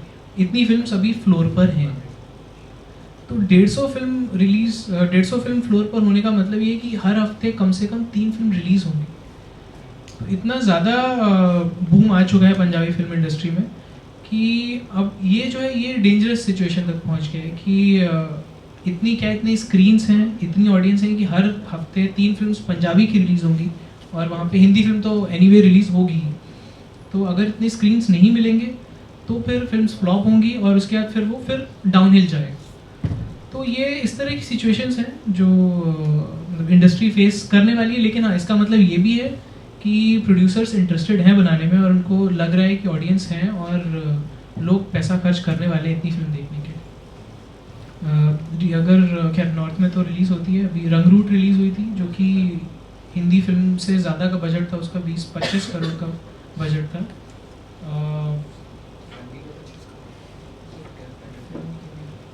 तो पंजाबी फिल्म्स का बजट जो है वो बढ़ता जा रहा है और अभी तक जो जितनी फिल्म्स आती थी, जट एंड जूलियट और इसके बाद से सरदार जी और कुछ जितनी फिल्में आई हैं बहुत चली हैं, तो लोगों को लग रहा है कि हाँ बहुत स्कोप। तो डेफिनेटली फ्यूचर तो बहुत ब्राइट है और एक कोहेरेंस में ही होगा, जो रीजनल फिल्म्स हैं और जो हिंदी फिल्म्स हैं वो साथ में ही चलने वाली हैं। अभी हम फिल्म की बात कर रहे थे, सारी Hindi to all the language. अभी मैं पढ़ रहा था 2017 में करीब 1900 फिल्में रिलीज हुई, मतलब 1900 फिल्में बनी। इसमें से 43-45% जो है वो हिंदी है, बाकी सब रीजनल है। मतलब रीजनल मतलब आप किसी एक लैंग्वेज की बात नहीं कर रहे हो, सारी लैंग्वेजेस। तो मतलब जो 60% है वो रीजनल ही है, 40% हिंदी है जो सारे लोग देखते हैं। तो बहुत बड़ा नंबर है, बहुत बहुत बड़ा। मराठी क्योंकि यहाँ पे आती नहीं है, लेकिन मराठी जब भी रिलीज होती है मुंबई में तो किसी दिन 4 या 5 फिल्में रिलीज होती है। लास्ट ईयर 160 फिल्में थी, इस समय उसका नंबर करीब 180 से 200 के बीच में है। तो एक साल में 200 फिल्में मतलब 3, 4, 5 फिल्में एक साथ आएंगी और आप उसको अवॉइड भी नहीं कर सकते हो। हाँ ऑफ कोर्स, अब उसमें से वो होता है कि यार 20-30% फिल्में रिलीज ही नहीं होती क्योंकि अच्छी नहीं बनी होती है, कुछ अच्छी बनी होती है तो भी रिलीज नहीं होती क्योंकि उनमें लोग इन्वेस्ट नहीं करते। फिर कुछ रिलीज होती है तो कुछ कम स्क्रीन में होती है, लोगों तक नहीं पहुंचती। और फिर ऐसे करते करते इवेंचुअली जो लास्ट के 10, 15 या 20% है, 20 फिल्में हैं, मुझे लगता है वो 20 फिल्में पूरे साल के लिस्ट में होती है जो अच्छी बनी, जो पैसे कमाए, लोगों ने देखा। और क्योंकि रीजनल फिल्म को गवर्नमेंट भी बहुत सपोर्ट करती है, मराठी में सब्सिडी मिलती है, अब 2 ग्रेड में है वो, एक 40 लाख और एक 30 लाख। तो आप जो भी बजट की फिल्म बनाओ, अगर आपकी ए फिल्म है, ए कैटेगरी फिल्म है, अच्छे नोन कास्ट है, तो आपको 40 लाख रुपए गवर्नमेंट वापस करती है। तो वो आपको मतलब 40 लाख देती है, जो भी बजट हो आपका उसमें कंट्रीब्यूट करती है। और अगर आपकी बी कैटेगरी है तो 30 लाख रुपए। तो अगर एक जैसे अभी हमारी फिल्म 2 करोड़ 60 लाख की है, रिलीज के साथ वो हो जाएगी तकरीबन 3.5 करोड़ के आसपास। 40 लाख अगर गवर्नमेंट दे रही है हमको उसमें वापस, तो इट्स अ बिग थिंग। मतलब हम लोग और 5 दिन शूट कर सकते हैं या 10 दिन और शूट कर सकते हैं फिल्म को, है ना। तो ये बहुत अच्छा है और ये रुकने वाला नहीं है। ये तो डे बाई डे नंबर, पहले 1200-1300 फिल्में होती थी 5 साल पहले, अभी 2000 हो गए। तो ये तो बढ़ने वाला है। इवन रीजनल फिल्म्स में जहाँ पर पहले के टाइम पर आप नेशनल अवार्ड्स की अगर लिस्ट निकालेंगे तो रीजनल फिल्म्स को ही हमेशा ज़्यादा अवार्ड्स मिले हैं हिंदी फिल्म्स के मुकाबले।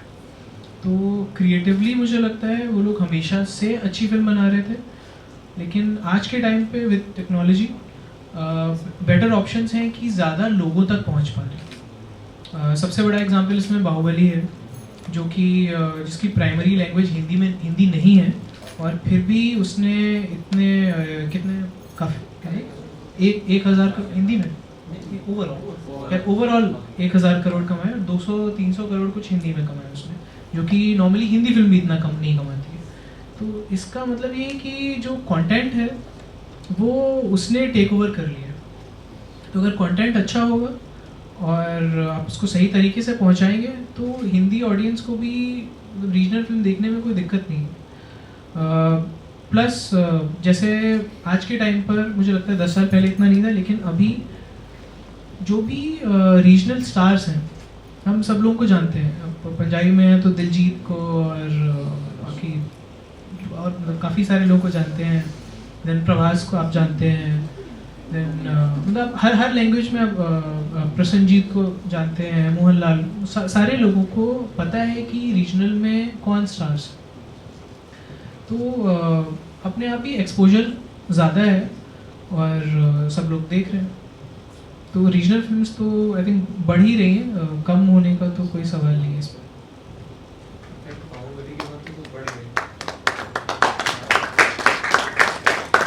क्वेश्चन है कि रीजनल फिल्म से जब रीमेक किया जाता है तो क्या वो उनके लिए थ्रेड के लिए प्रमोशन बढ़ेगी? जैसे फॉर एग्जांपल साया आठ पर धड़क उसका रीमेक किया गया हिंदी में, तो क्या साया को एक तरह से थ्रेटनिंग था कि मतलब साइडलाइन कर दिया गया या फिर धड़क?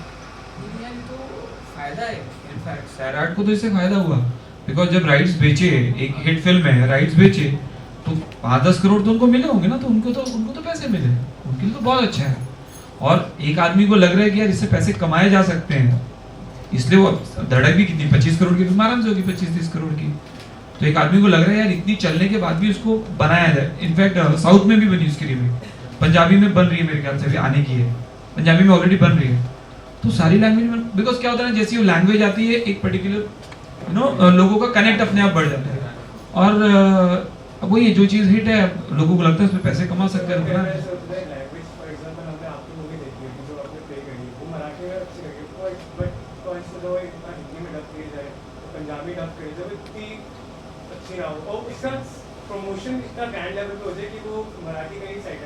साइड लाइन नहीं हो सकती क्योंकि वो ऑलरेडी हिट है, मतलब तो टेक्निकल एरर है इसमें बाद में ना, क्योंकि उसको ऑलरेडी लोग देख चुके हैं, 100 करोड़ रुपए कमा चुके हैं, तो उसको साइड लाइन तो कभी भी नहीं कर सकते। सबको पता है कि आप बेची सैराट के नाम पे रहे हो, आप थोड़े बोले हमारी फिल्म तो सैराट से बहुत अलग है, फिर अलग फिल्म बनाओ ना। वो क्यों आप बोल रहे हो मैं तो सैराट का रीमेक कर रहा हूँ, बिकॉज आप सैराट के नाम पे बेच रहे हो, तो सैराट को इससे कोई नुकसान नहीं, फायदा इनफैक्ट। जो लोगों ने नहीं देखी कि वो हिंदी के नाम पे देख लेंगे और बोलेंगे अरे यार ये तो सैराट वाली फिल्म है ऐसा। इसके अलावा जब भी रीमेक होता है तो वो जैसे बुक्स हैं, ये सेम हम जब भी डिस्कशन करते हैं तो ये वही डिबेट है कि बुक्स पे फिल्म्स बनती हैं तो क्या जो बुक्स हैं उनकी वो जो कहना चाह रही हैं वो कम हो जाता है। तो ये लेकिन ऐसा नहीं है, क्योंकि दोनों अलग अलग चीज़ें हैं, दोनों अलग अलग काम कर रही हैं। सिमिलरली यहाँ पर भी यही हो रहा है, आप एक कहानी है उसको जब आप दूसरी लैंग्वेज में बनाते हैं तो आप उस कहानी को और ज़्यादा लोगों तक पहुँचा रहे हैं, तो रीच बढ़ती है, सेम स्टोरी ज़्यादा लोगों तक पहुँच रही है। तो और इसमें जो ओरिजिनल है उसकी शेल्फ लाइफ बढ़ती है, क्योंकि एक फिल्म रिलीज़ हुई 2 साल तक लोगों को याद रहा और उसके बाद फिर लोग भूल जाते हैं, लेकिन 2 साल के बाद अब उसी की हिंदी वर्जन रिलीज हुई तो फिर से लोगों को याद आएगा कि अच्छा 2 साल पहले एक फिल्म बनी थी, तो उसको एक नई लाइफ मिली। जो म्यूज़िक है वो सेम म्यूज़िक है। तो और बहुत सारे लोग ऐसे भी होते हैं जो एक बार एक फिल्म देखते हैं फिर वो सोचते हैं कि अच्छा ये ऐसी बनी है, चलो एक बार पुरानी वाली देखी जाए। जिसको नहीं पसंद आती है वो भी देखता है कि यार इसने हमारी फिल्म खराब कर दी, हमें ओरिजिनल देखनी है। जिसको अच्छी लगती है वो सोचता है कि अच्छा यार ये इतनी अच्छी लग रही है तो ओरिजिनल वाली कितनी अच्छी होगी। तो ये एक तरह से रीमेक करना हमेशा शेल्फ लाइफ बढ़ाता है ओरिजिनल फिल्म। जिसने भी सरकार देखी होगी उसको लगता है यार गॉडफादर भी देखनी है, तो ये तो है ही हमेशा से।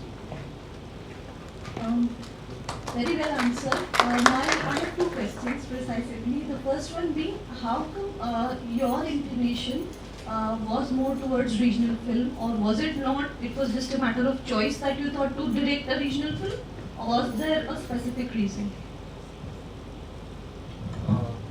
टेक्निकली यस, तो मैंने तो सारी हिंदी फिल्में की हैं, मराठी फिल्में देखी हैं, लेकिन अच्छा मैं मराठी बोलता भी नहीं, लेकिन मेरे समझ में आती है बिकॉज बचपन मेरा महाराष्ट्र में बीता है। तो जब फिल्म बनाने की बात आई, आप सोचते हो आप अपना करियर प्लान कर रहे हो, बिल्कुल वैसा ही है ये।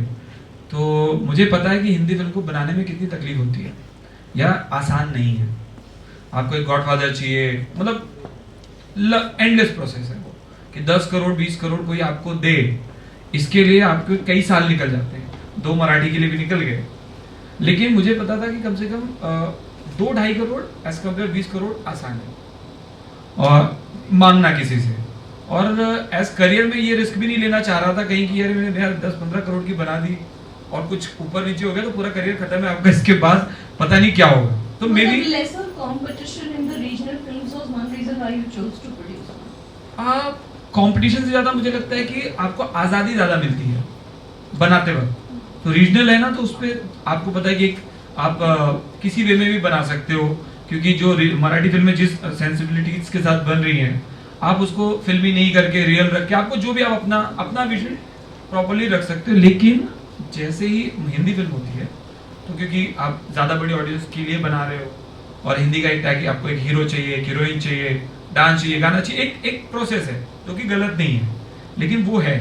तो कहीं ना कहीं आप बहुत सारी चीज़ें ऐसी होती है as first time film maker, क्योंकि आपने इतना, आपकी जर्नी इतनी लंबी नहीं रही है, तो आपको वो कॉन्फिडेंस होना कि अरे मैं जो बना रहा हूँ वो करेक्ट है और सही दिशा में बनाने का मौका मिलना, ये थोड़ा सा मुझे लगता है डिफ़िकल्ट है एक साथ होना। तो मुझे लगा कि पहली फिल्म जो मैं ज़्यादा ईमानदारी से बना सकता हूँ, जहाँ मैं दिखूँ यार ये फिल्म मेकर, मैं अपनी बात रख सकूँ ईमानदारी से, मुझे लगता है इसलिए मैंने मराठी फिल्म रखी कि इस पर कोई वो नहीं है, करप्ट नहीं होगी फिल्म, मैं उसको बेटर वे में प्रेजेंट कर पाऊँगा लोगों के सामने। आई गेस ये मेरे लिए है। और इसके अलावा एक बात ये भी है जहाँ पर कुछ कहानियाँ होती हैं जो आप किसी भी लैंग्वेज में बनाएं तो वो उतना ही इम्पैक्ट रखती है। कुछ स्टोरीज होंगी जो बहुत ही रीजन स्पेसिफिक होंगी। This was actually my second question. That something like honor killing or something like a story which represents feudalism or slavery, ये बहुत टाइम से चलते आ रहा है, हम सबको पता है। But I have been a journalist, so basis that I am asking you, regional level पे journalism अब धीरे-धीरे काफी प्रमोट हो रहा है, and so is in certain parts of the country, so is the cinema improving, right? But कुछ जो intrinsic issues हैं, वो मतलब वो कैसे टच बेस किए जाएंगे रीजनल सिनेमा में, और ये जो मोटे-मोटे टॉपिक्स हैं, आई अंडरस्टैंड कि as first time film makers it was definitely there were a lot other challenges only than choosing the storyline or the screenplay, but since आप लोगों ने choose किया कि हम एक regional film से career start करेंगे, तो आप, मैं जानना चाह रही हूँ ऐसे और भी कोई issues हैं जो आपने identify किए हैं, चाहे यूपी में चाहे महाराष्ट्र में। I belong to UP, I'm from Kanpur, तो हालांकि मैं कानपुर इज़ अ शहर, मतलब इट्स अ महानगर, तो बहुत ज़्यादा मैं भी I am not in very close touch, but still कि आप लोगों ने ऐसे कोई इश्यूज आइडेंटिफाई किए जिसको लेकर आप आगे अपना कोई प्रोजेक्ट सोचें या मुझे ऐसा लगता है कि जब भी हम कोई कहानी कहना चाहते हैं तो मैं, अगर प्रेमचंद पढ़ा है किसी ने, तो मैं बहुत उनकी जो स्टोरी टेलिंग की फ़िलॉसफी है मुझे वो ज़्यादा अच्छी लगती है, जहाँ पर आपका जो बेस है कहानी कहने का वो ह्यूमन इमोशंस है। तो जब भी कोई भी ऑडियंस है उसको जो रिलेशनशिप्स हैं, जो बेसिक फीलिंग्स हैं, जो हंसी है, गुस्सा है, जेलसी है, पेन है, ये सारी चीज़ें आपकी मेन फोकस में हैं। और अगर कोई सिर्फ एंटरटेनमेंट के लिए या फिर एक लाइट हार्टेड रीडिंग के लिए पढ़ना चाहे तो वो भी प्रेमचंद पढ़ सकते हैं, और आपको अगर कुछ एनालाइज करना है तो आप उसमें से कुछ निकाल भी सकते हैं। मेरा क्वेश्चन है क्या आप लोगों ने तो फिल्म मेकर्स कोई ऐसा पर्टेनिंग इशू है रीजनल लेवल पे जो अभी तक सिनेमा पे नहीं आया या जर्नलिज्म में नहीं आया और आपको लगता है आपको उस पर थोड़ा सा मतलब you should start thinking or anything that you have identified? देखिए, इश्यूज तो मुझे लगता है काफ़ी सारे हैं, लेकिन मैं बहुत मैकेनिकल होकर उसमें नहीं जाना चाहता हूँ कि अच्छा हमें ये इशू इस कहानी में होना चाहिए। हमारे पास एक कहानी होनी चाहिए पहले, और उसके बाद, क्योंकि ये फिल्म है, फिल्म के लिए कहानी और कैरेक्टर्स बहुत इंपॉर्टेंट है। जब पहले कहानी होगी, वो कैरेक्टर्स होंगे, उनके बीच में कुछ रिश्ते होंगे, और उसके बाद उनकी सराउंडिंग्स होंगी, वो कहाँ रहते हैं, उनके आसपास किस तरह के लोग हैं, ये देखेंगे। उसके बाद कुछ ना कुछ इश्यूज वो नेचुरली अपने आप आएंगे, जब उनके लिए कन्फ्लिक्ट चाहिए हमको, उनकी ज़िंदगी में जो परेशानी है, उसके बाद आपको अपने आप वो समझ में आता है कि अच्छा इनकी प्रॉब्लम्स क्या हैं, और उसके बाद वो जो इश्यूज़ हैं वो नेचुरली आते हैं। तो मुझे लगता है जब मैं कुछ एक कहानी कहना चाहता हूँ तो पहले से मैं पहले इशू के साथ ना शुरू करूँ, एक इंसान के साथ शुरू करूँ और कुछ इमोशंस के साथ, और उसके बाद जब मैं उसकी परेशानियाँ ढूंढूंगा तो मुझे मालूम चल जाएगा कि ये इस जगह पे रहता है, ये हो सकता है कि सेक्सिज्म फेस करता होगा या ये कुछ कास्टिज्म फेस करता होगा, उसकी कुछ ना कुछ प्रॉब्लम्स अपने आप आएंगी, क्योंकि अगर आप उस कहानी को ज़मीन से जोड़ेंगे तो ये सारी जो प्रॉब्लम्स हैं वो ऑटोमेटिकली ही आ जाएंगी। मैं दो ऐसी फिल्म्स को मेंशन करना चाहूँगी स्पेसिफिकली जो रीजनल लेवल पे नहीं बनी वो मेन स्ट्रीम के लिए थी या पैरेलल सिनेमा आप बोल सकते हैं, but they had a very deep impact on me. One was मिर्च मसाला, जो is the first film for parallel cinema, and the second was हज़ारों ख्वाहिशें ऐसी। दोनों बहुत पर्टिनेंट इश्यूज पे बनी, और आई थिंक अभी तक दोनों फिल्म्स में, दो Mirch Masala was still a little opinionated, but जब हम हज़ारों ख्वाहिशें ऐसी देखते हैं तो उसमें it takes you a while because there is no opinion that the director has given. He is not said this is right, this is wrong, या you know Indira Gandhi के time ऐसे हुआ वैसे हुआ, और उन्होंने नक्सलाइट मानसिकता पे थोड़ा हाईलाइट किया। तो वैसा कोई इशू हम लोगों को रीजनल सिनेमा में कब देखने मिलेगा? वैसी films, you know what I am trying to say. ऐसी फिल्म्स आती हैं, मुझे बस ये लगता है कि हम लोग हाँ उनकी रीच थोड़ा सा कम रह जाती है। एक तो हमेशा इस तरह की फिल्म्स बन रही हैं, तो ये एक मेजर मुझे बात लगती है, जहाँ पर जब भी हम किसी इशू के लिए बहुत ज़्यादा फील करते हैं तो वो इशू मेन हो जाता है और जो फिल्म मेकिंग है वो वीक हो जाती है। तो जब भी फिल्म मेकिंग वीक हो जाएगी तो फिल्म ज़्यादा लोगों तक पहुँचेगी नहीं, ज़्यादा लोगों को अच्छी नहीं लगेगी, और जैसे ही वो ज़्यादा लोगों तक नहीं पहुँची या नहीं अच्छी लगी, आपने ऑटोमेटिकली वो जो इशू है वो भी आपने अच्छी सही तरीके से नहीं पहुँचा पाया। तो फिल्म मेकिंग का स्ट्रॉन्ग होना उतना ही ज़रूरी है जितना उन इश्यूज़ को आपका जो पहुँचाने का आपका कन्विक्शन है। Do you have any example in context to what you said? मतलब मैं आपकी बात समझ तो गई, बट मैं उसको रिलेट नहीं कर पा रही हूँ किसी फिल्म के साथ।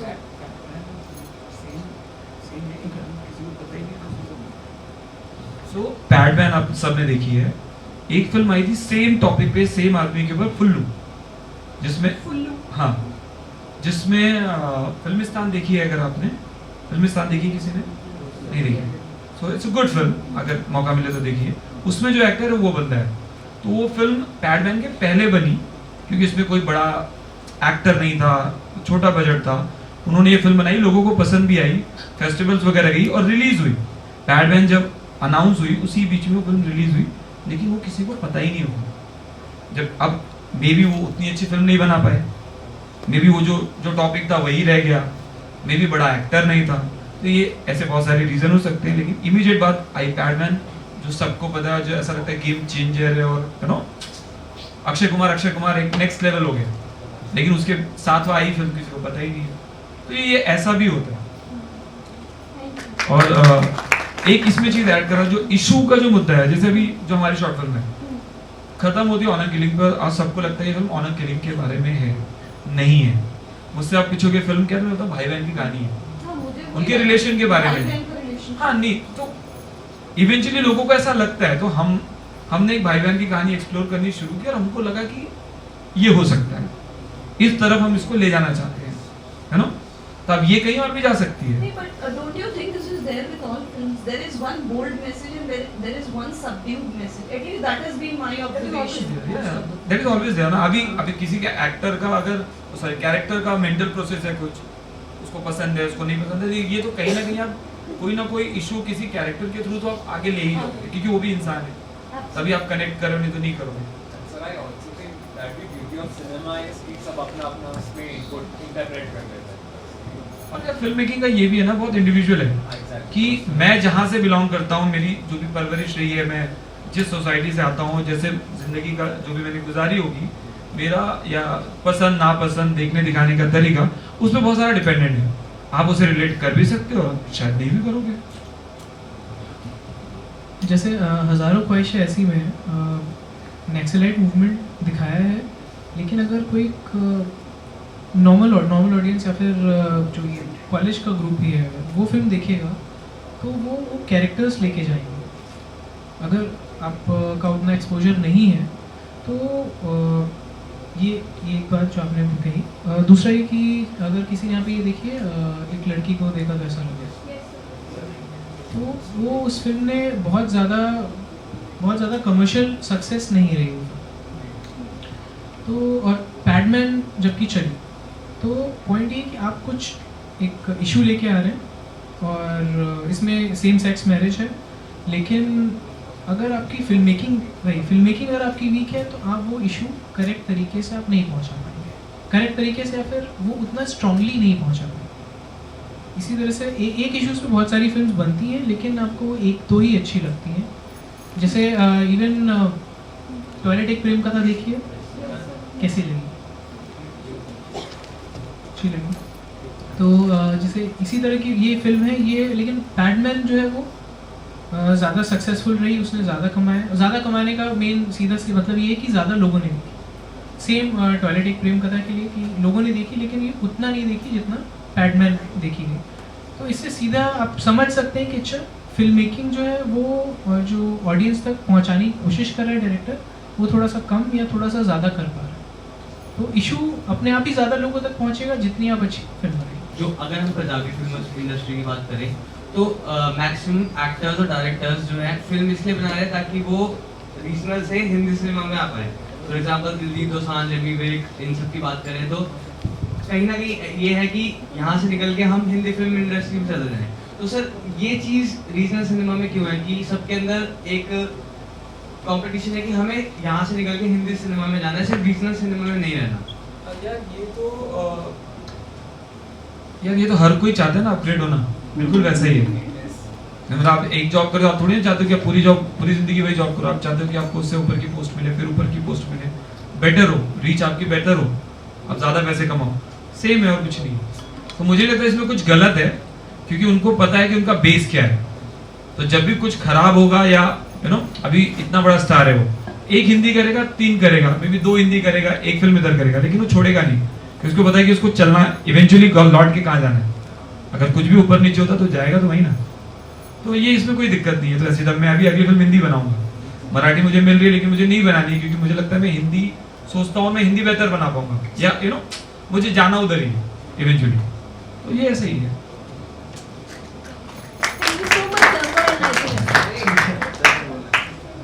ये भी है कि जैसे दिलजीत की बात हो रही थी, तो पहले वो गाना गा रहा था, फिर फिल्म करने लगा, और अब वो हिंदी फिल्म बीच में करता है।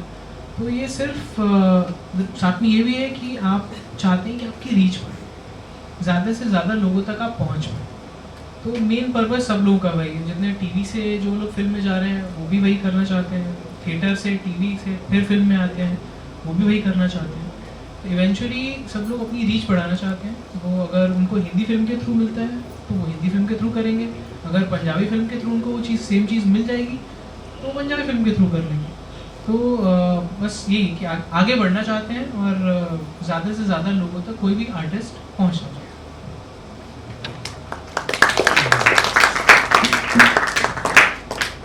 Thank you everyone for being a wonderful audience. We are really honored to have your gracious presence in our institute. The end of the story is the new beginning of many others. On this note, let us conclude this masterclass. It is our pleasure to have Mr. Prince Adwal and Mr. Raj Gupta with us. Now, we would like to specially thank Deakin University for associating with us. Our festival partners are Vigyan Prasad, We Care, Delhi International Film Festival and University Film Club, Aligarh Muslim University. Our workshop partners are Indian Society of Shorts, Aquarius Production. Our media partners are The Pioneer, Sudarshan TV, Swen Today Digital Media and Career Link Youth Magazine. Our sponsors are Sonorific Acoustic India Private Limited, a company providing acoustic solutions, broadcast and audio solutions, auditorium and cinema design, consultancy and cinema integration. Global Education Promotion Council is a not-for-profit organization which aims at providing consultancy on all matters relating to education. PR Professionals, a leading Gurugram-based PR professional company which has successfully kept its record as the best PR agency and Total Broadcast Solutions, the latest representatives of different kind of vendors in the broadcast equipment solutions under one name. We would also like to thank DNV Media School's faculty members for their constant support and DNV Frames video and print coverage team of City. Thank you all.